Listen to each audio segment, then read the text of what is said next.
No, I'm just kidding, y'all. Welcome over to Heroes Martial Arts. It's our Friday question and answer session. I'm Gumby, sitting here in my gi, ready to answer any questions you might have. Jiu-Jitsu, technique, position, history, what's going on, etc., etc. I'm happy to help. I see you out there on Zoom. I'll see you out here on YouTube. We'll get at it. Okay, make sure I can see on YouTube.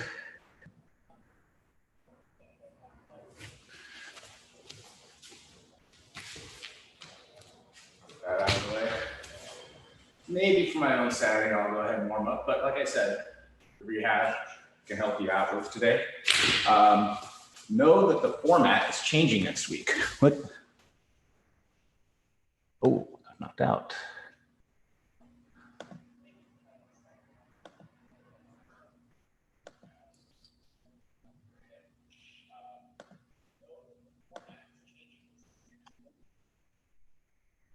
Sorry, give me a second. For some reason it signed me out. All right, everybody can hear me right now. Technical issues on this side. Back. I'm gonna go through my standard warm-up right now. We'll have some fun to do some non-standard warm-up stuff. Tools. Yeah, I said a lot of the times that this is a class is to bring kind of a sense of normalcy to myself and to you out there. It's not a whole lot normal about the situation. Might as well have some fun while we're at it right now. Okay? But I do need to work out. I'm going standard workout sets of 25, starting with jumping jacks, jumping jacks, cross countries, air squats, push-ups. Yeah, just the usual routine right there. I don't know why I'm blanking out right there. Doesn't bode well for a question and answer, but hopefully you give me some feedback, let me know what we can work on, what you have questions on, what I can show you on this. But again, I need to warm up and work out. All right, I should just get into it. I'm talking too much. Jumping jacks. Ready? 1, 2, 3, 4, 5, 6, 7, 8, 9, 10, 11, 12, 13, 14, 15, 16, 17, 18, 19, 20, 1, 2, 23, 24, 25. 1, 2, 3, 4, 5, 6, 7, 8, 9, 10, 11, 12, 13, 14, 15, 16, 17, 18, 19, 20, 1, 2, 3, 4, 5. Air squats. Ready? 1, 2, 3, 4, 5, 6, 7, 8, 9, 10, 11, 12, 13, 14, 15, 16, 17, 18, 19, 20, 21, 22, 23, 24, 25. 25 push-ups. 1, 2, 3, 4, 5, 6, 7, 8, 9, 10, 11, 12, 13, 14, 15, 16, 17, 18, 19, 20, 21, 22, 23, 24, 25. And parachuters. Here we go.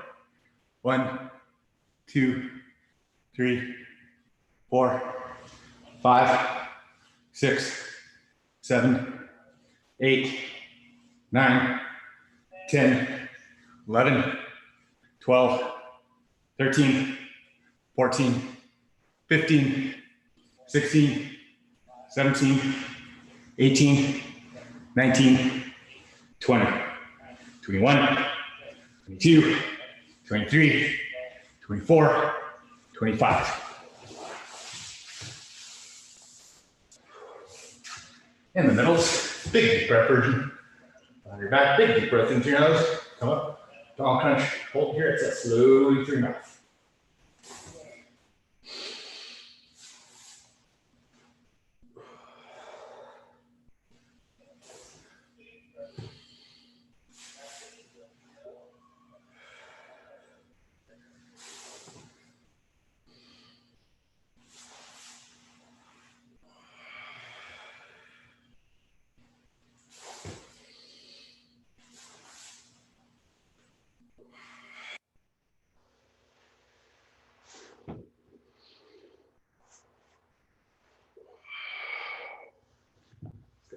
Ups.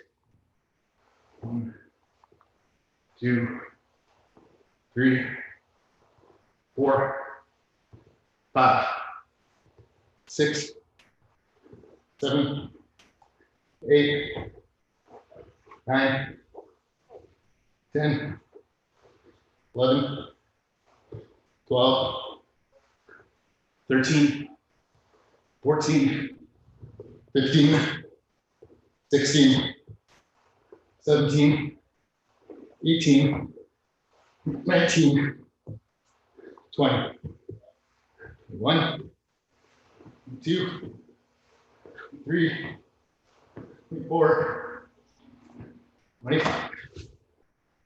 Neck exercises. 25 chin to chest, 25 chin to shoulder, 25 ear to each shoulder. Let's make it if you got rotation behind your head, actually touch my. Here we go. 1, 2, 3, 4, 5, 6, 7, 8, 9, 10, 11, 12, 13, 14, 15, 16, 17, 18, 19, 20, 21, 22, 23, 24, 25. Chin to each shoulder. 1, 2, 3, 4, 5, 6, 7, 8, 9, 10, 11, 12, 13, 14, 15, 16, 17, 18, 19, 20, 21, 22, 23, 24, 25. And your shoulder. 1, 2, 3, 4, 5, 6, 7, 8, 9, 10, 11, 12, 13, 14, 15, 16, 17, 18, 19, 20, 21, 22, 23, 24, 25. See over the shoulder bridges. Feet close to your body, push off the ground, lift up your hips, reach up and over the tops of the top. Those collarbones, not reaching over side to side. Alternate left and right.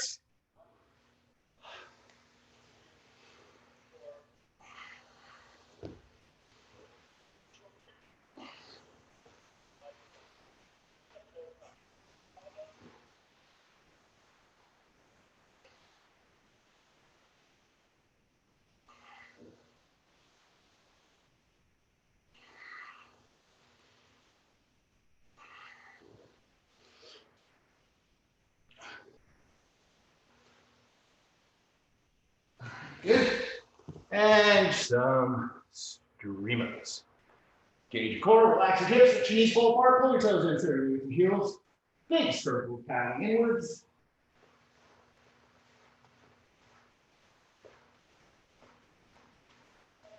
Switch directions, paddle out. Switch directions, paddle inwards. Out. In. Pick a little bit of speed. Go a little faster. Out. Same thing. In. out, in, out, and relax. All right, like I said, I just needed a warm up to loosen up.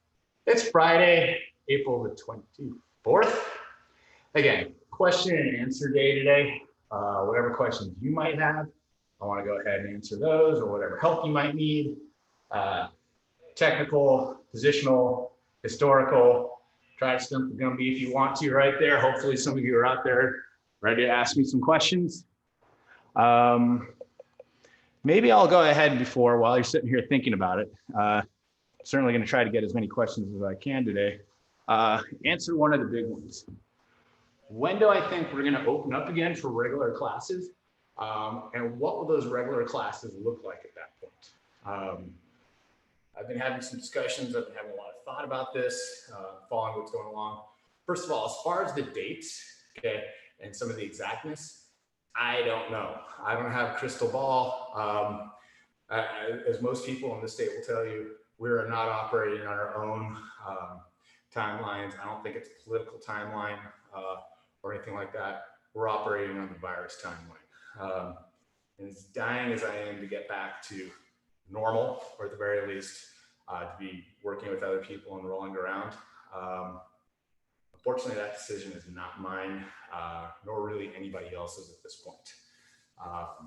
California has issued 6 edicts for what they would need to see to get normal, including the ability to see the numbers going down. Fortunately, I think yesterday was one of our worst days in terms of deaths. Although like those numbers might be skewed in some ways. The ability to roll out testing. I think California is looking for 80,000 tests today, and I think we're up to 12,000 tests per day, if I'm not mistaken. Again, you'll have to check other sources than myself. Don't consider me your COVID-19 resource on this case. And there's the potential to have to shut down quickly again should the outbreak spread again. Okay, there are 6 points right there. The White House actually offered 4 guidelines as guidelines to the governments to see if they wanted to do what they wanted to do. Gyms are on phase 1 of this. Gyms can open up. I'm not quite sure where we're at on that one right there, but there are some guidelines on this. Okay. By the way, the White House guideline on this, from my understanding, and I can post up a link talking about when states should reopen. Nobody's slated to reopen yet, according to that guideline right there. California, if everything's going the way it should be, we might be able to open up about a month from right now. I believe it's somewhere between May 21st to 25th, which they're looking for a target to be able to kind of back off and ease the restrictions that we have, okay? So those are what I have to go on the timeline right there, okay? Certain states, such as Georgia, is opening up right now. And I believe the restrictions are like they're allowing gyms to open up within guidelines, and certain Jiu Jitsu gyms might open up. I'm really looking at Georgia right now. Not going to make a comment whether I think they should open up or not, although the general consensus is they're not. But I think what happens next to them is going to be pretty telling for the rest of the country. Georgia sees a huge spike and have to shut back down again. I think the rest of the U.S. might have to shut down, although they're on the East Coast. I don't necessarily think California will be on that same timeline. Okay, but I'm watching with interest what other states are doing, what time they'll open up, and then seeing what the reaction is. My guess is California is going to be one of the more conservative states about this. They'll make sure everything's going on. So that's my thoughts on the timeline. Now, in terms of when we actually open up, what are things going to look like in a post-COVID-19 world? At least initially, there's definitely going to be some changes. Again, I've had some discussions and some thoughts about this. But I think the main focus is when you look at the post-COVID-19 world is, I don't know how we can do this with social distancing, but we can minimize the amount of people that come in. So essentially, we're looking for expanded hours, more class times, more availability, but smaller classes at that same time too. And I don't know what the minimum limit would be on that, or the maximum limit on B, but we'll have to see when that comes around. But that's honestly what we're looking at. We're fortunate enough that we're in a place where we have 2 locations. We'll get out of this with 2 locations. So we'll be able to kind of spread things out. So everybody should be able to get some quality training time on that. There'll be some procedures in that, of course. We're probably, because we're gonna have to limit the class schedules and with class sizes, we're gonna have to have pre-booking for those classes. I'm really kind of looking at that, the check-in system and stuff like that, kind of whatever that maximum number is, make sure we hold to it. So we're gonna have to do that. I bought thermometers in case temperature checks are a requirement. I think it's a little bit more of an illusion of safety than actually being safe with the temperatures. But in the news conferences that I've seen, Gavin Newsom has mentioned that a couple of times. So better safe than sorry. And a word to the wise for all of you out there too. If you anticipate that something's going to be in demand at some point, but it's not yet, go ahead and get it now. You know, in one sense, people ran ahead and stockpiled toilet paper and got like 6 months worth. That was a bit ridiculous. I'm not advocating anything like that. But in certain other cases, for example, to broadcast these Zoom classes right now, these YouTube classes, I really wanted to get a nice webcam for this, or I wanted to be able to do something so we can do a set of quality level on this. Do some searching right now. You can't find webcams in California right now. Like once people started working from home, the shelter in place started trickling in. There was a big run on webcams right there. So I managed to find one on eBay or Amazon, one of the two. But I paid 50% markup of what new retail was on this. Similar fashion, I decided I need a haircut because this is as long as my hair has been in quite some time. So I went looking for clippers. You can't find hair clippers anywhere right now, but trust me, I've looked. They're out of stock everywhere. Although in retrospect, I think my hair looks kind of cool right now. I'm getting that kind of mullet going right now, the shaggy thing. So I'm gonna let this go for a while. I'm actually glad that I didn't find clippers. And I know if I really, really needed to, if you out there have some clippers, just swiping from you. But there's an example of something that you didn't quite think of, and now there's a big run and need for that, and everybody's running through on this. I think the thermometers are definitely going to be one if they're requiring businesses to have that before they come in. Again, I think it's a little more of an illusion of safety, but then what do I know? I'm not a doctor or anything like that. You know, some time ago they told us masks weren't necessary, and now I think we're at a point that masks are mandatory for everyone. So I don't actually have a mask. I've just been using that kind of bandana. I'm not quite sure the word for that. It's not a bandana. It's actually one of those kind of Arabic headscarves that Nick Green brought me back from Abu Dhabi some years ago. And it works just well for me. And I take it and wash it and do stuff like that. So I know some of the heroes are making some masks and stuff like that. And Michelle was talking about that, but Brent actually was doing that, but that might be a requirement. So in short, I don't have a crystal ball. I can't predict the future exactly. But part of what I have to do is try to kind of follow along very much, see what's going on, and anticipate certain things, okay? But if I had my guess, we'll be opening up at some point in late May, early June to capacity. And I should also add, I think these Zoom style classes or like broadcasting is gonna be a much bigger part even after things are going on. When we have to limit the classes, when we're instructing, we're gonna make sure that the instruction is available to everybody. So we'll be streaming that and putting that up. And looking at, we're having a 4-week kind of, I'm anticipating another 4 weeks of this. So we're changing up the schedule on our online classes in a little bit. So we're actually adding more classes in. So like every class that we've done so far has been available on both Zoom and YouTube. And I think most of you turn it on YouTube and just kind of follow along on this. And we as instructors don't get a huge amount of feedback. We can't get a lot of feedback to you. We're gonna go ahead and add some Zoom only classes in there, okay? So those are the additions. Those are ones with the Zoom. We expect to get a bit, we're hoping for a bit more interactivity with that. Some of those classes, like Sean's gonna be continuing to work on his fitness classes, will be suitable for solo type classes. The kickboxing classes, Yvette has both our cardio kickboxing classes, and she'll do more of fundamentals in Muay Thai. So she'll actually teach you how to throw a punch and teach the technique. So that's coming up. Trevor's doing a series on how he deals with stack passes. So we're going to be a little bit more specialized on that. And if you ever roll with Trevor, You know, he's very hard to put pressure on, so he's going to reveal those secrets under a 4-week course, 8 classes. I'm a little bit undecided what I'm going to do. I like these question and answer sessions. As long as people ask me questions, I'll do that. I'm either going to do an intro or history of jiu-jitsu, or maybe some self-defense, depending what the demand is on this. The schedule's not quite finalized. We have our kids classes. Hopefully, you know, even if you're not participating or if you don't have kids in the kids classes right now, if you're not a kid, if you know a kid, if you have a kid, have them jump in that as well. I think Chuck's been doing a tremendous job with that. And should have him do an instructor on how to build your own Rufus. You seem to have what we brought in to do that. So that's coming up in the next 4 weeks. So like, there is a plan. We're very proactive about things here. I think that's one of the things you have to do is prepare for the worst, but expect the best. We're preparing for what's going on. And again, my guess is 4 weeks, hopefully. Like, and regardless of what everything else is like, I don't think this is sustainable for months on end. Not just for myself, but for society in general. You're going to see some pain. I mean, you'll see more pain happening too. Like obviously, work on the virus timetable right there, but there's socioeconomic, health, everything that's considered. There's no easy answer on this. So there we go.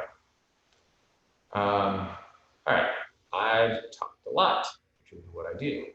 So again, if anybody has any questions about what I said, technical questions, you can hit me up on the Zoom. I see at least 3 people on there that have their mutes on, which is fine.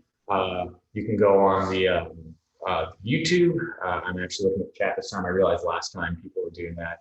I didn't see it. Last time I took some texts. So whatever you got. Oh, somebody coming up. And don't worry, if you come up on the Zoom, you're not gonna, I'm the only one that's on here right now. Like your face won't show up. Your voice will show up, your face won't.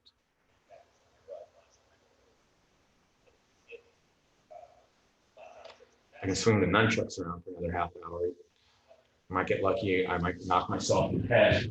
Although, oops, it's actually a lot heavier. They're padded. Still wouldn't want to get hit with one of these full force, but there is a safety element.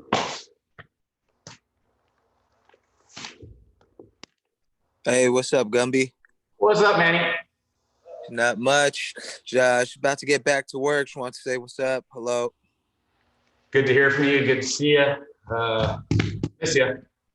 Yeah, likewise. Hopefully we get some rolling on pretty soon. Yeah. Like I said, my best guess is going to be at this point, saying sometime in May isn't too much of a stretch, given that we're only a week from it. But I'm guessing late May is when we're back to some capacity. Hopefully, man. I'm looking forward to it. It gives me 4 more weeks to drop some weight before I see y'all. You're gonna drop some weight? Yeah, I'm 12 pounds over my competing weight right now. I'm kind of curious what happened to people. Like I know certain people have a tendency when they're not working out on a regular routine, especially when you're cooped up, of like eating a ton. I don't know which one you fall on though. Like I've eaten a lot, but I also tend to drop weight if I'm not careful. So I haven't even looked at the scale recently. Right. I think for me it's a bit of eating and a lot of drinking. Just to be honest. But yeah, like I said, I'm on so far it's been about a week and a half. I dropped 4 pounds already. So yeah, it's one of the things I'm trying to do is like whenever we're back, I want to hit the ground running. Like I know there's a couple of guys out there. Like I'll look at some of their Instagrams and I see like the amount of workouts, like Paul on his Peloton and stuff like that. He's gonna be really scared when he gets back. And some of us are sitting around. I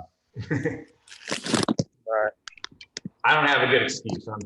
We have access to my gym, so I should be doing stuff. Right. Well, hopefully I'll see you soon. Sooner or later, and I'll see you guys later tonight. All right, cool. Happy hour. I will have a drink there. I will too. All right, man. All right, later, Gumby. Later, Vlad. All right, be safe. Later.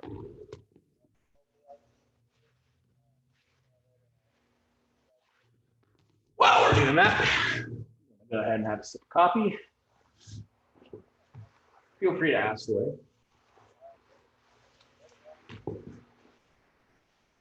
Definitely missed. I'm still waking up at 6:30 in the morning, or before that, because that's my habit for the 6:30 a.m. class.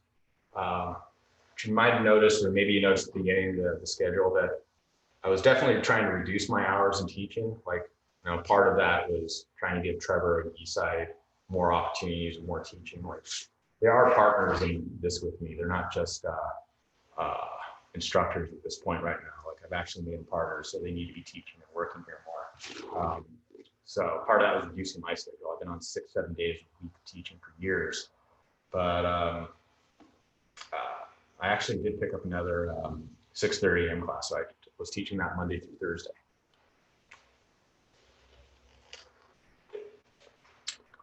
Like I said, the joke is, and I've been saying this before, like, it was definitely my anticipation I was going to teach less classes in 2020.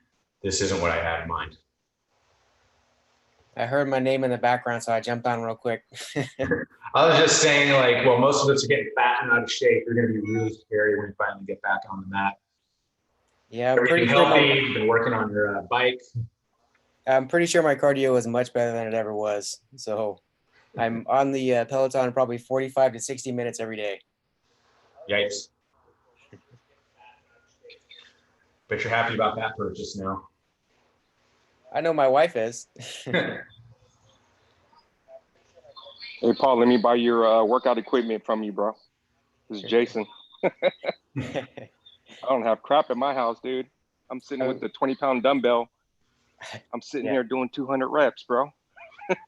Yeah, I've got basically my own little 24-hour fitness in the house. So I know, I've seen that, man. Shoot, I should have done that a long time ago. I'm kind of regretting right now. It's like, the old heroes, I had all that equipment and then, like, I didn't have the need for it, so I got rid of most of it. I still have all these medicine balls. Like, if anybody wants to borrow one of the medicine balls, or if you think that would be useful for you, we can set up a time you can come pick that up. Like, I've actually seen some smaller independent, like, more weightlifting gyms, since you're not allowed to be there, they actually gave away or rented out for free a lot of their equipment to their members. I'm not quite, I don't have much equipment. Like, I really can't put up the mats this way. The only thing I have are those medicine balls. So I think I have weights everywhere between 8 pounds to 30 pounds. If anybody would find those useful. They're literally just sitting there right now. What's up, lad? Hey everyone, just logged in to say hi. Hi. I'm actually working and watching in parallel. Okay. yeah, I had the YouTube thing on in the background, and then I heard my name called out, so I jumped on the Zoom so I could respond. How are we talking about here?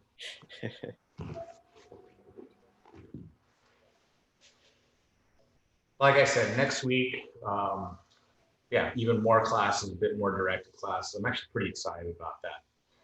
Doing what we can, learning a bit more about this as we go along too. Both from what the needs of folks are, what they need, or what you're looking for. Some stuff on the technical ends. So we still have to pick up every now and again. Like for today, like Yannette had a kickboxing class this morning, and I totally forgot to share the link on YouTube, or the YouTube link on the Facebook page, which I normally do. And then it turns out she wasn't looked up. Something happened, she can hook up to YouTube, so I went through Zoom. And then I slept right through the class because I did wake up at 6 o'clock, but then I fell right back to sleep. Hey, Gumby, do you think because of all this COVID stuff that whenever we do get back, do you think things are going to change a lot, like the way you run things? Like, I know it's a lot of unknown, but like the amount of people rolling or anything like that, or you think we're just going to one day be able to just jump back to where we were? I think that'll be a little while before we either get herd immunity or a vaccine. Like I said, there's the kind of legal implications of like what they're going to allow us to do, and there's, for me, there's moral applications too. Like, I don't want to do anything that puts you or the team or society at risk on this. I think and again, this is kind of a moving target, but I think what's going to have to happen is that we're going to go ahead and expand the amount of classes we have, but they're going to be limited in the sense like whatever the maximum amount of people we can have, like certainly a 40-person class wouldn't be able to happen, but maybe we can kind of have like a group of 10 and then have them come in at different times. So, instead of like the block of time and people can come in whenever they want to right there, it's probably gonna need a check-in process, a pre-check-in process. So we know like when it's filled up, it's like, oh, like we have this amount of capacity. I'm thinking we'll do like a 60, 70-minute class. And then there'll be a break in between, clean things up, and then we'll have the next group in, and we'll be running like that for a while. I think that's what we're gonna have to do. And in that sense, I think we're lucky also we have 2 gyms. So, if the maximum number of people that can be in a gym is 10 people, well, I got 2 gyms to spread that out across right there. So we'll figure it out. But I think that's gonna be part about it. And the other thing that we're gonna do is like, we're gonna embrace the technology a little bit more. So like the instruction at the very least will be probably live streamed or allow an archive of that. So if you weren't able to make it into the class and roll around, which granted, I know it's what everybody wants to do at this point, at least you'll be able to get the instruction, or maybe you get the instruction if you can't be on this particular session, but some of the sessions just might be rolling on, like, it'll be blocked off to however many people that could be in there at that time, or schedule it out and it'll just be rolling time at that point.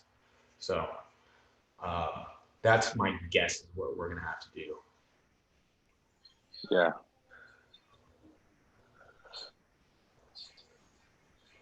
It's weird. Let's just put it that way.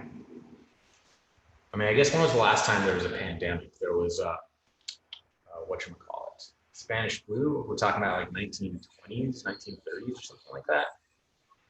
Sadly, I'm not up on history on that, but I really do want to kind of look up and see if there's a history of what other martial arts schools did there. Like, the Kodokan in Japan has been around longer than the last epidemic. So I'm kind of curious as to what they did.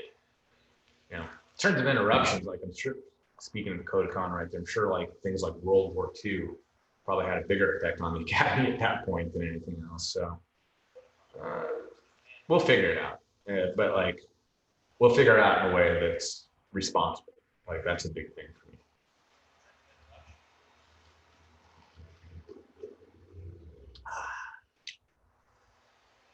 Like I said, got more questions, hit me up. I'm fine. Or if you want to have like one of these ASMR videos or whatever you call it, where I'm just sitting here enjoying my coffee, I'm good with that too.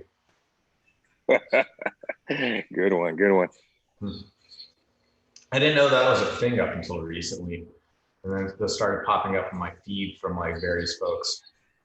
My wife watches those, man. It drives me crazy. I'm sitting in bed and I hear all this munching and crunching. And I'm like, what is going on? I turn around, she's watching those videos. I mean, it's like unboxing videos. Like, I don't understand. Like, I'm the type of guy that, to be honest, like, I don't like to watch stuff unless I can't do it if it makes sense, or like if it's an instructional type thing. Like somebody who's like somebody eating, like I don't get that. I don't get it. Like, yeah, I don't get the appeal of that. Like, Twitch is a big thing. Like watching people have like play video games. It's like I'd rather be playing the video game. Somebody eating and they have like 5 million views and subscribers. I'm like, what the? It's crazy. It's ridiculous. But what do I know? I've come to the realization I'm a social media dinosaur. Like, I was one of the first people up on the net putting videos way back in the 90s, and I really haven't evolved too much past that point right there. So, yeah. I'm enjoying this coffee while it's still warm, though. Like, I thought I was going to have to drink the rest of it cold.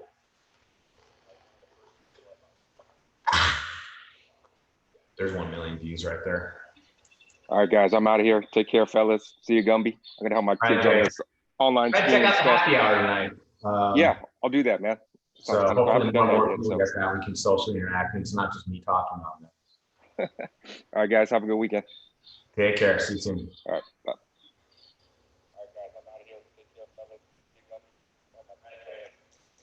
Believe it or not, there actually is a jiu-jitsu event going on this weekend, the Submission Underground event, which is Chael Sonnen's event, happening up in Oregon. I don't know how he's doing it. I think the main event on that is Vinny Magalhaes versus Craig Jones. So that's slated for tomorrow. I don't know how they're going to be able to pull that off. At least the last time I checked Vinny's social media, he said he's flying up to Oregon for that. I don't know where Craig is on this, if they're just going to do an academy or whatever, but there actually is an event scheduled for this weekend. I don't know who else will be competing on that as well. Vinny versus Craig Jones should be an interesting matchup on there. Vinny's actually known for a long time, actually. I think most of you might know him as a professional fighter right now. Like he took second in the PFL professional fighting league $1 million challenge. They had this basically bracketed out, and like the winners of each of the divisions would get $1 million, and he came in second. And he was also on the Ultimate Fighting show. I think he was telling Nogueira that he had better jiu-jitsu than Nogueira did. So he drummed up a bit of controversy on that. But actually, Vinny's really good at jiu-jitsu. And he has this thing like, leg locks don't work. So it'll be interesting going against it. He has a bunch of size on Craig Jones. And Craig Jones, I won't say he's totally a leg lock specialist, but we'll see if Craig Jones just kind of figures out what to do or like makes the adjustments, or if Vinny's predictions, if you can't leg lock him, are really coming true. So that'll be interesting. Also, if you follow like Hanato Oranja, Hanato and Vinny have a bit of a rivalry right there. I think one of the guys here, Lorenzo, had a rash guard from Hanato Oranja. On the back of it was a picture of Vinny with a circle and an X through it.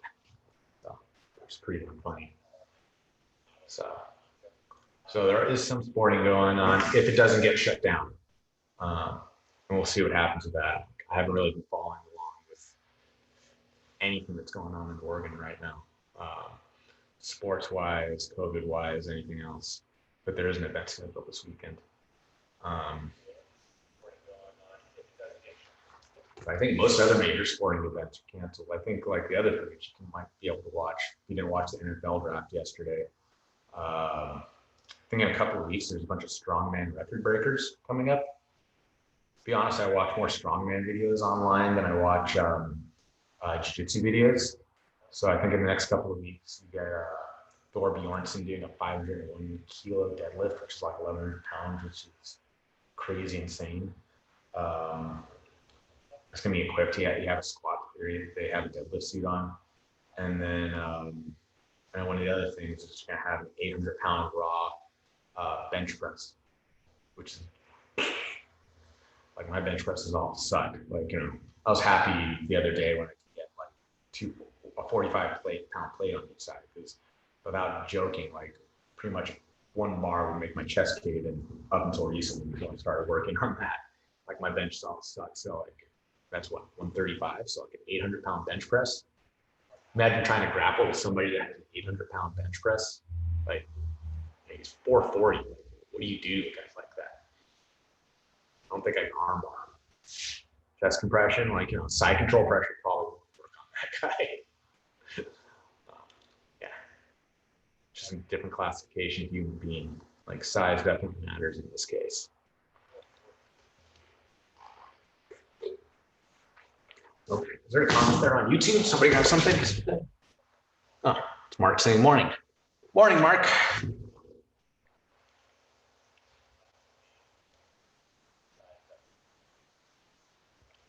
Anybody commenting on Facebook? Mark saying morning. Morning, Mark.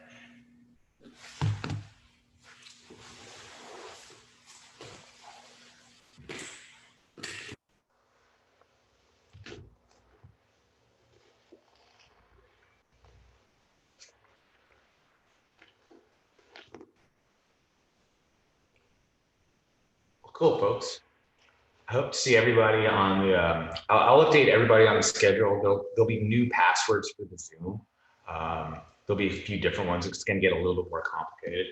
Fortunately, with Zoom, they've also implemented things, security measures.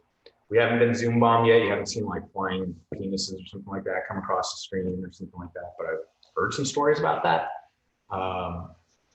We'll be expanding our offerings. Oh, somebody else on YouTube. What do you got to say? Oh, Chuck. Chuck's watching right there. At 800-pound bench press, Julius Maddox.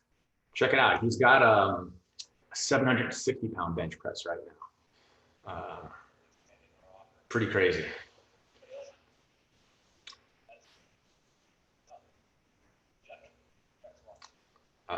What else was I going to say?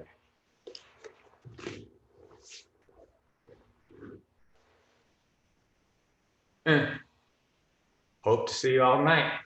And like I said, I'll look at the schedule, how everything goes. Oh, another question. Darn it. Question. As jiu-jitsu becomes more complex, how do you feel about strong fundamentals game versus fancy born bowl or worm guard game? Oh, I could talk another 10, 15 minutes about that, but I'll go ahead and answer that.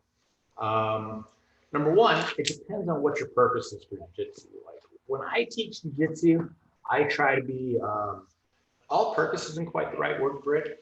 I always explain jiu-jitsu when you first walk in the door. Most of you have heard this speech, is I look at it as a way of solving a problem. What that problem is somebody physically confronts me. That physical confrontation runs the gamut from fun and games, which is largely what we're doing here. Jiu-jitsu is kind of recreational, to competitive, to MMA competitive, to self-defense and or life and death, okay? So when we first established that, Jiu-Jitsu has a mindset, Jiu-Jitsu can apply to all those different situations that way, okay? And everything in between, but you need that kind of base knowledge to be able to handle it. Like there's a certain core that's not gonna change between the sport aspect of it and the self-defense aspect of that, okay?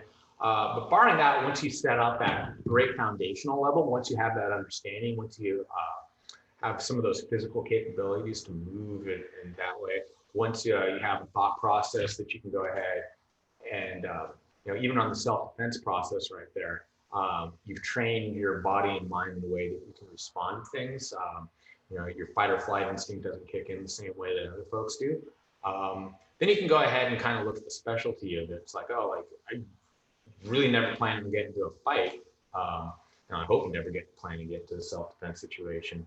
I do this recreationally so I can go ahead and work on more of the sport aspect of that, okay? I can go ahead and do those barren bowls and worm guards and things like that. As long as that foundation, that base level, that understanding is there of why you do something and how to move around in it, I think that's fine. It's specialized right there, but I can't knock that. It's what you're trying to do right there.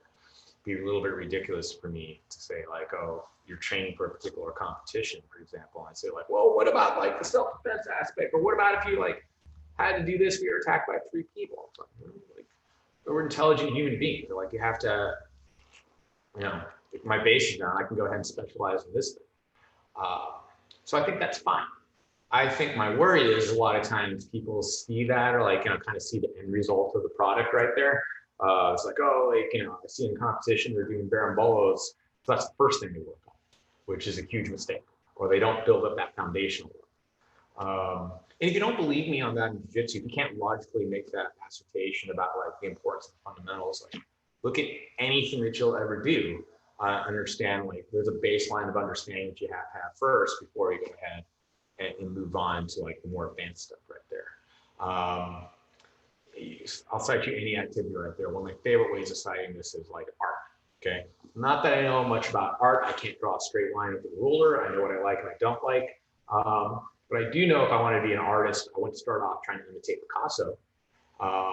Picasso is revolutionary because of his understandings of perspective and some of the classical things. Like if you watch the evolution of Picasso, I lied, there was something about art. He started off as a more conventional artist, and as he understood those rules, he understood how to break them in a way that made sense. Okay, and that's why he's considered a great artist. Whereas you couldn't quite, do the same thing unless you had that base understanding. You can't just start drawing people with like 2 eyes on the same side of their face. You have to understand the rules before you break them.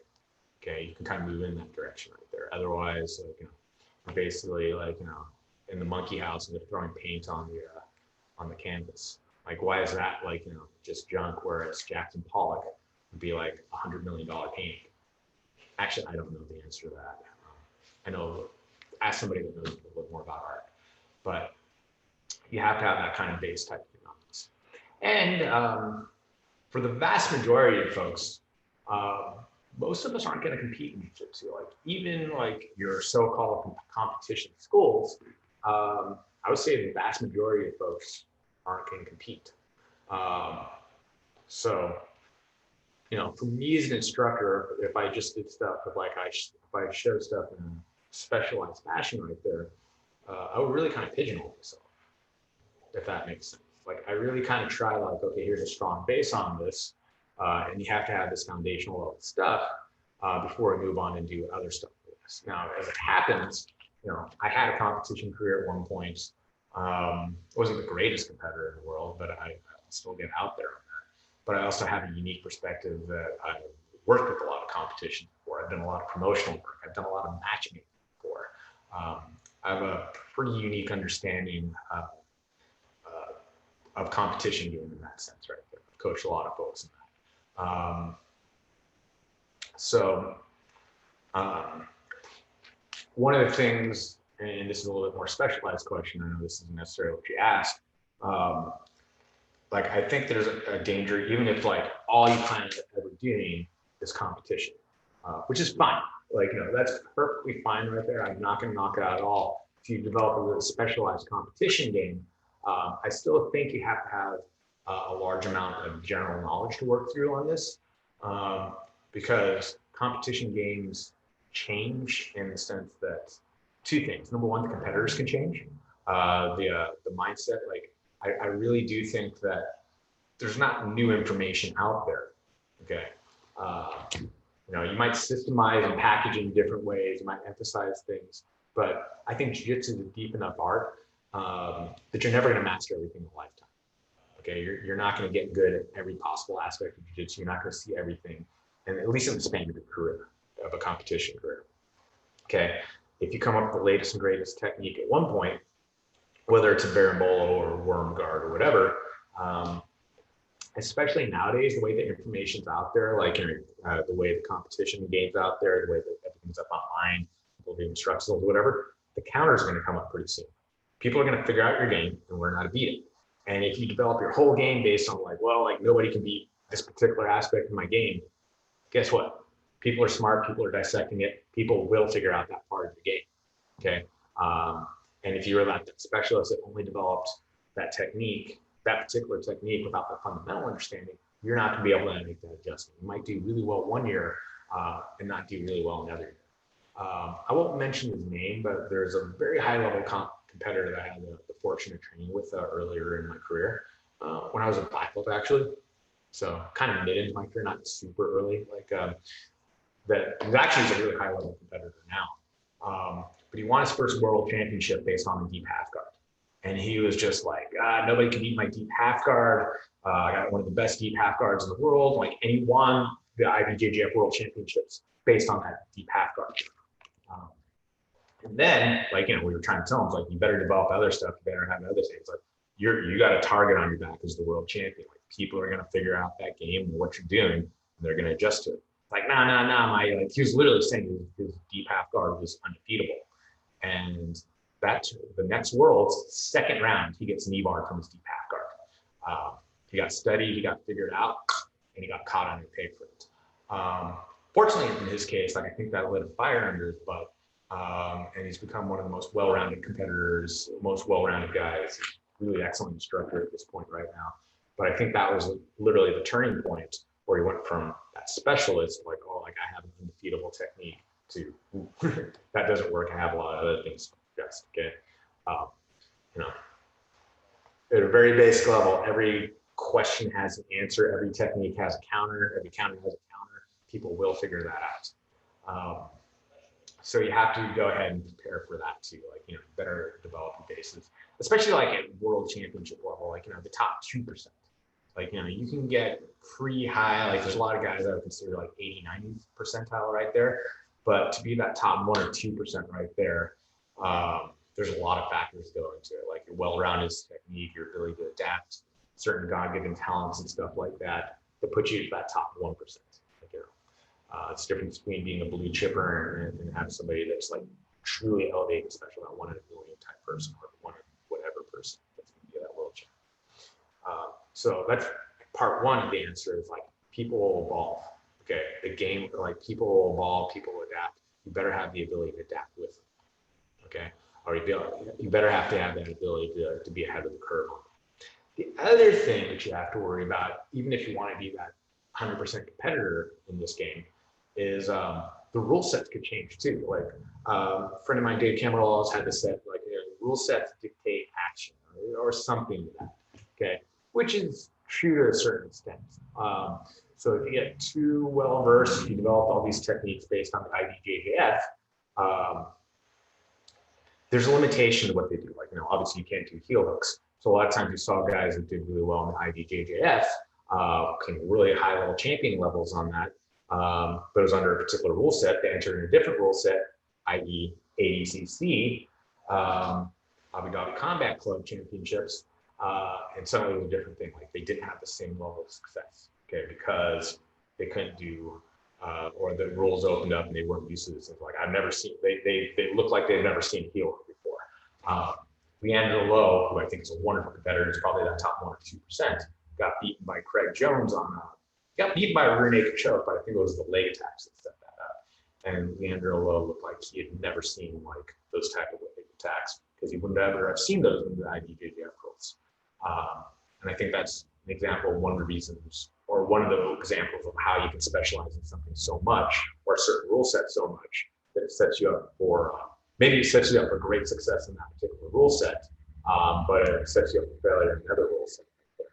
And something else you also have to watch out for, organizations that evolve, rule sets change too. So the IBJJF could very well change the rule set to something that doesn't work in your favor. Okay. You know, a real subtle example of that is the rules on the 50-50. Okay. This is quite a few years ago, maybe 10 years ago at this point. 50-50 was a controversial position for a while. People couldn't figure it out. They couldn't really figure out how to score it until they defined it really well, or defined it better. It's still one of the most, from a referee standpoint, it's still one of the most annoying positions to try to like call a score. Like, I have major sympathy for anybody who tries to score off of that. To score that position like that, although you don't see that as much. But that's one example of that. Probably a more better example of that within recent history is if you look at judo. At some point in the last 10 years, well, some point as judo evolved from like the Olympic sports and now, the stylistically it changed. Like, you know, you could very much tell there was a Japanese style of jiu-jitsu and a European style. Excuse me, a Japanese style of judo and a European style of judo right there. It isn't exactly the correct thing to say. I'm definitely not an expert in judo, but supposedly the Japanese style is considered more flowy and like considered like technical weight unbalancing and throws and stuff like that be emphasized. And the European style tends to be a more, for lack of better words, hard-nosed, you know, elements of wrestling, et cetera, et cetera. That's an oversimplification of things. That's one way of looking at it. And certain folks had a high level of success doing the version style right there. You can definitely cite good competitors on either side of that. Well, in the last few years, they actually removed all the leg attacks. When I say leg attacks in judo, like you can't attack or grab onto the leg first. It has to be upper body throws. So like, you know, your fireman's carries, your double legs, and certain other takedowns are not allowed in judo anymore, or high level competition, Olympic level judo. So if your game was based on that, you're kind of screwed. Okay. And that was intentionally designed to screw over certain folks. From what I had heard, when I say European, I really mean Russian style on that the Russians developed a really high level of that particular style. But then, like, maybe I should say the Soviets built up that style right there. And when the Soviet states broke up, other states were using that to their advantage, being the Russians that way. The Russians figured, well, if they banned that style, the Russians had the ability to adapt, pick up the correct, and adapt to them from where they're at, because they had the resource to do it. And the other kind of more other Baltic states didn't have That's what I heard. I'm not an expert in judo, but talk to people that are experts in judo. Hopefully have that in here. So that's one of those patented long-winded answers to a pretty short question, but it's one that I love talking about.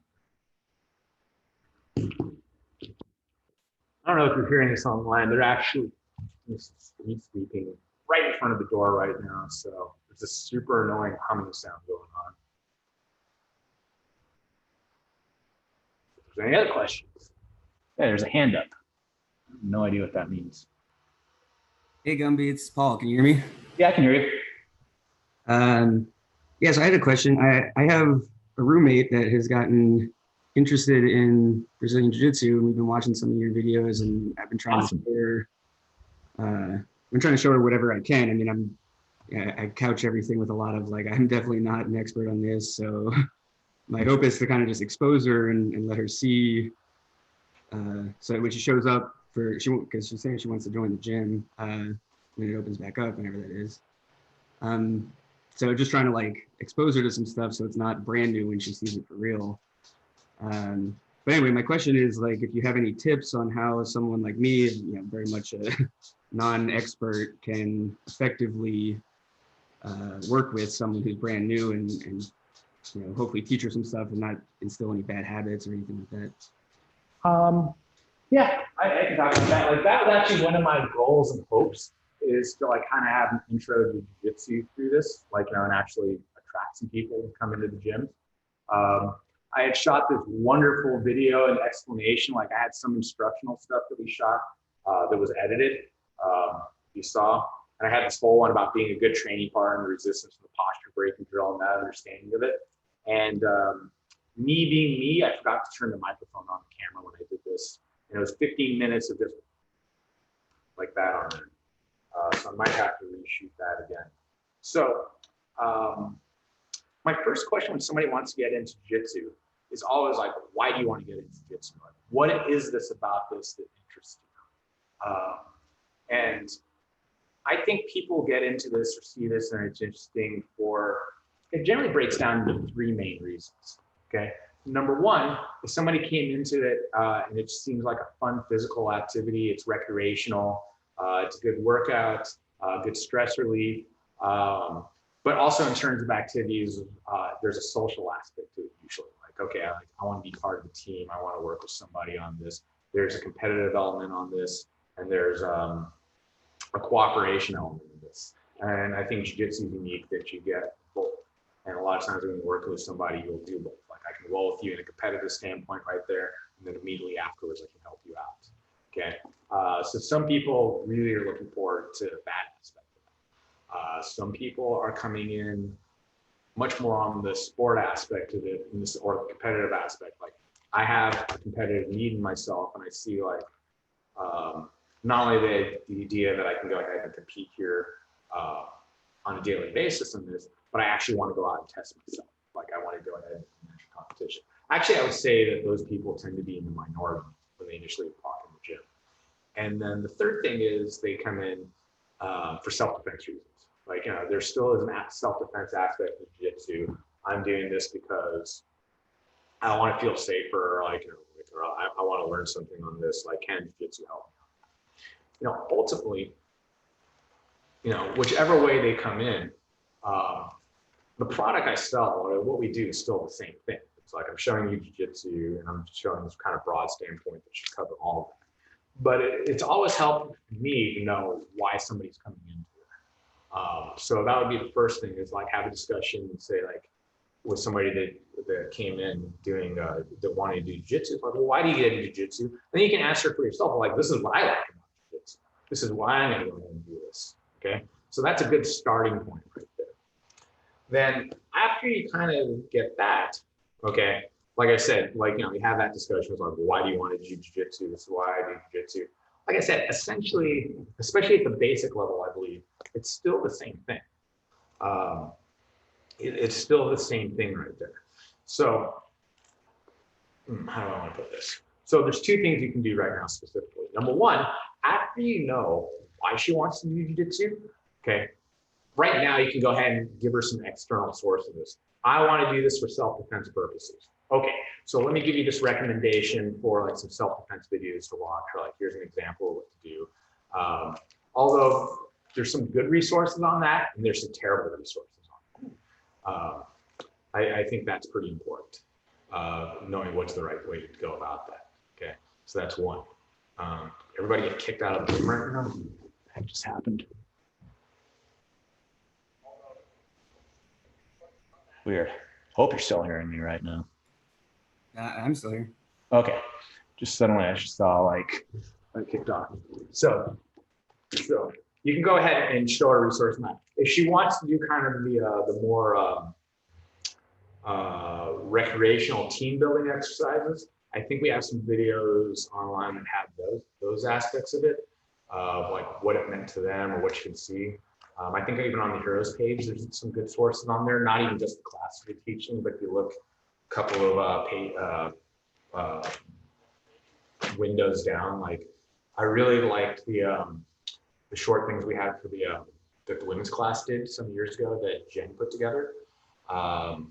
Why do we train? We had a good one with Jackie and Brooke and a few other folks. So they talk a lot about the social aspects of that, or like you can show them some competition videos. Like, you know, this is what it looks like at a competition level. Although, like, I'll throw out the caution when you see the competition video, like, which is a fairly accurate representation. Can be an accurate representation. Like, this is what it looks like at an intense level. This is kind of, at least at this gym, what we'll go up to. Competition isn't necessarily an end-all be-all. Like, I don't want anybody to think that there's any pressure on them to compete, because I've never. I shouldn't say never, but like it's very rare when I suggest that somebody has to compete on that. But it is kind of an example of what the potential is, what you can go out and see on this right there when taking with that. So there's that. Okay. Then once the other aspect which you can do with her is like, okay, like I want to actually do some stuff with her. I would start off like if somebody asks me or somebody's brand new on that, I talk much more about the safety and position aspect. I don't really bother with the finish sometimes. Okay. So one of my two favorite lessons to work with somebody that's brand new is number one, posture and guard. So explain posture to somebody. Shoulders over hips, alignment right here. How to break somebody's posture, how to control somebody's posture. I know you've been through that class a number of times before. But the thought process is there's two things I'm trying to teach you. Number one is the whole like internal aspect of this. You know, whatever somebody thinks about jiu-jitsu, whatever your end goal is on this, there's this element of self-mastery first. Okay, like I need to go ahead and put myself in the best possible situation. Like, you know, from a posture standpoint right here, I'm going to sit here in good posture. If somebody wants to break my guard down, if I want to pass somebody's guard, if I want to attack or do whatever, I have to have control and mastery over myself. Okay, and that's resolved in every place within jiu-jitsu, but this is one of the big ones right here. It's like that whole guard situation. So see here, good posture, shoulders over hips, right there. So that's one aspect. And there's always this internal, external thing. Like, you know, we always kind of, there's certain filters we work through on this. My first filter is very simply, what do I need to do to keep myself safe? What do I need to do to control myself? Okay, so work on that aspect. And then the second aspect is then what I can go ahead and do to my opponents. But it's always internal first, then external. Internal, then external. So focus on what you can control first, focus on the internal, and then focus on what is in somebody else's control right there. So that's one of the reasons why I like that posture drill. Okay. The other reason why I like that posture drill is it also teaches corrective resistance, like how to actually work with somebody. Okay. So I always tell people, like, break somebody down 20 times. Okay. There's a certain amount of resistance you have to learn to give on this one right there, a certain give and take on this. You know, if you're too stiff, you give too much resistance when you get pulled down, then you're a terrible training partner. Okay, you don't want to work with somebody like that that's going to be too stiff or doesn't want to work with you or resist everything. Like, you know, people come up with a gamut of reasons on that, but there turns into this field of things like how to go ahead and work with somebody. Okay, the other thing that you have to figure out is, well, you can either go too hard or do too soft on that. I've given that explanation before, but there's a lesson on how to work with somebody. okay, how this is supposed to work, at least on the cooperative level, because you have somebody that hasn't done this before. And specifically, I think you've been through this long enough, you've been through these lessons, that you can probably learn a give and take on this. Like very specifically, I've designed fundamental classes. You come in here as a beginner and you're always paired off with somebody experienced. And the reason why you're paired off with somebody experienced is you have somebody that knows the correct resistance to give you. And that's good practice also for the experienced person, so they can kind of get a feel of like being able to read somebody, get a feel of the situation, and how to work with somebody on this, both on a cooperative level and competitive level. I do think there's value in being able to do that. That translates even to the competitive aspect. If you can read and kind of flow with somebody and feel that kind of energy. So that's one great drill that works, that posture breaking drill. You know which one I'm talking about, right? Yeah, I'm sure of that one actually. Okay, cool. So that's one great drill to work. Okay, to start off with. Right, like I said, maybe I'll show you another. The other one that I really like to do are UPA drills. Okay, do UPA drills. So like, you know, feet on the ground, connect to the ground, from the ground through your feet, can use your hips, up and over your collarbone. If you have space to do that, go ahead and do that right there. So there's an element you can build up, you can work that technique, and you can show somebody how to do UPA. Just basically solo right here. Now you start off right here, you can actually go ahead and control that yourself. And you go ahead and do that same thing and drive through, up and over the collarbone, over there. Come up here in good posture on that. Okay, and then you go ahead, sit on top of her chest or get into that position. It's like, okay, here's how you can do this with basically, you know, you're visualizing doing this to somebody, not just me, but somebody that doesn't want this done, somebody that's going to be actively putting you in that situation and not wanting you to escape. So you do that drill with them, and essentially, since you know how to drill this, you're essentially balanced. Like it doesn't really matter which one way or the other right there. So you get a sense of how to practice the technique on a step 1, step 2, step 3 type basis, okay? Which is part of the learning of jiu-jitsu right there. But then, if you want to, like, once they figure that out, once they master that, and point out, it's like, well, it's not only the step 1, step 2, step 3, okay? It's not only the internal components, there's also the external component. You have to pay attention to what your opponent or your partner or anybody else is doing at this point, okay? So if I leaned over to one side right now on this, okay, one side is going to be easier to do than others, okay? The side that I'm leaning over to right now, I'm just kind of going over this way, is going to be the easier side to take me over, okay? So that does 2 things, that particular drill, even with the beginner level, is number 1, you have to pay attention to what your opponent's doing. Okay, you have to pay attention to the situation you're at. You can't be so far into your head, like you can't be so determined, you can't be so stuck in your ways that you're not paying attention to what's going on. And that's a very clear example when somebody's leaning over this way, but eventually you have to train and you get to that point with everything else that you do in jiu-jitsu. Like, you know, nothing works in isolation, even though like I set up and work everything as well myself on that. I think I might be able to do things perfectly. There's still that element of, well, how's my opponent reacting to that? But we can start off, and this one is like one of the most simple ones I can think of. That is the most simple one I can think of. If they lean to your right, you take them to the right. If they lean to the left, you take them to the left. Okay, so that's one aspect right there, is it teaches them to kind of read their opponent, okay, or read the situation, what I think is a valuable skill to develop. And the other thing it also develops too is that sense that, you know, as much as everything can be countered, every counter has that counter out there. There's always a way out. There's always a technical solution. There's always an easier way of doing stuff, okay? So it's that kind of positive mentality in jiu-jitsu right there. It's like, well, I can kind of flow through this. I can kind of, you know, with speed, because I'm going against somebody that's actively trying to do stuff against me. But there's always a technical way out of it. You have to kind of learn that, you know, I really kind of believe in that optimistic view of jiu-jitsu right there, that there's always a way out. There's always something that I can do if I'm open to and reading it right there, okay? Which is a good mindset to have right there. Like I've seen as a coach, sometimes people will get, or like you'll get so stuck in what you want to do. It's like, I want to go ahead and do it right. And it doesn't work. You're defending, the person's defending, it's predictable at that point, and they just keep trying to go over to that side right there. It's like, well, it's clearly not going to, like, I see this coming. I'm clearly not going to allow you to do it. So you have to have that mindset and be able to switch and go in the opposite direction. And that's one of the most useful tools that I think, not that you can pick up not only in jiu-jitsu, but if you want me to be that guy, like as a life type of thing too. It's like I can go ahead and see the options right there and cycle through them quickly enough, or I can adapt to the situation. And my ability to do that in a directed control way within jiu-jitsu is also going to mitigate how I handle situations that come up. Maybe they're outside of jiu-jitsu. But I think that's a very good skill to develop right there. And those are two good starters right there. And then once you get past that point right there, or once you pick up those two skills of how to work with somebody and how to kind of see things in that A and B, I think a lot of things get easier after that.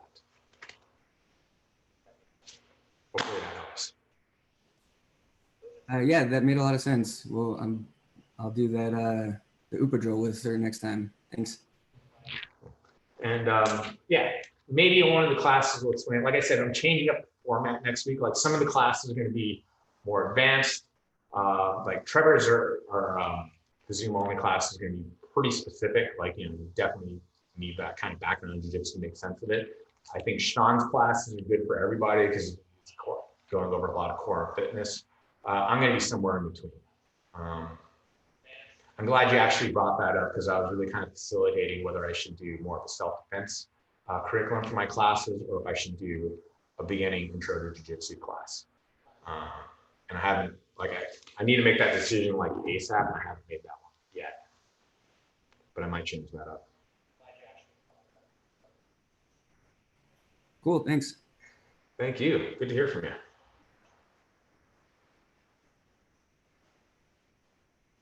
All righty. It's actually past 12 for when I thought I was going to cut off early, but I love these question and answer sessions. I love talking about jiu-jitsu. Really need to talk about jiu-jitsu right now, obviously. But hopefully I'll see everybody tonight on happy hour. And then I'll post up the new schedule, what's going on next week. It's all new, more classes, more opportunities, more stuff to do. Yeah, thanks for all being here. Talk to everybody real soon.